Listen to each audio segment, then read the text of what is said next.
I can guarantee you exaltation if you humble yourself. मैं आपको guarantee दे सकता हूँ आप ऊंचे उठाए जाओगे जीवन में अगर आप बोलोगे कैसे आप गारंटी दे सकते हो? You will say how can you give guarantee? क्योंकि वचन कहता है Because the word says so. और वचन झूठ नहीं कह सकता. And the word cannot lie. अगर आप नम्रता से जीवन जीते हो, अगर आपका हृदय नम्र है, आपको बढ़ने से ऊंचा जाने से कोई नहीं रोक सकता. If you live your life in humility, no one can stop you from being exalted in life.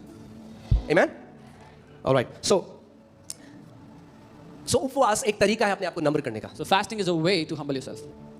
अगर नम्रता एक्सॉल्टेशन लेके आती है, इसका मतलब मुझे अपने एरिया में और हम सबको अपने हृदय में देखना है क्या वो चीजें हैं जो रोकती हैं मुझे नम्र बनने से, क्या वो चीजें हैं जो मेरे अंदर घमंड को लेके आती हैं, और हमारा काम ये है उनको हटाना, क्योंकि प्रभु ने क्या कहा वो नहीं करेगा, आप करोगे.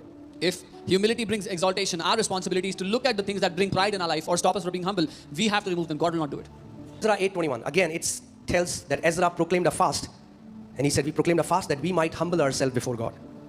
और एज़रा ने कहा कि उसने उपवास की घोषणा की ताकि हम परमेश्वर के सामने अपने आप को नम्र करें, दीन करें.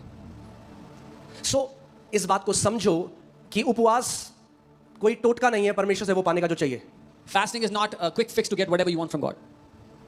Maybe fasting is not so that God will give you more, but fasting is so that we will lose the unnecessary weight that we are carrying. शायद उपवास इसलिए नहीं कि परमेश्वर हमें और कुछ दे, लेकिन उपवास इसलिए है कि जो फालतू का बोझ हम लेकर चल रहे हैं जीवन में उससे अपने जीवन से हटा दें.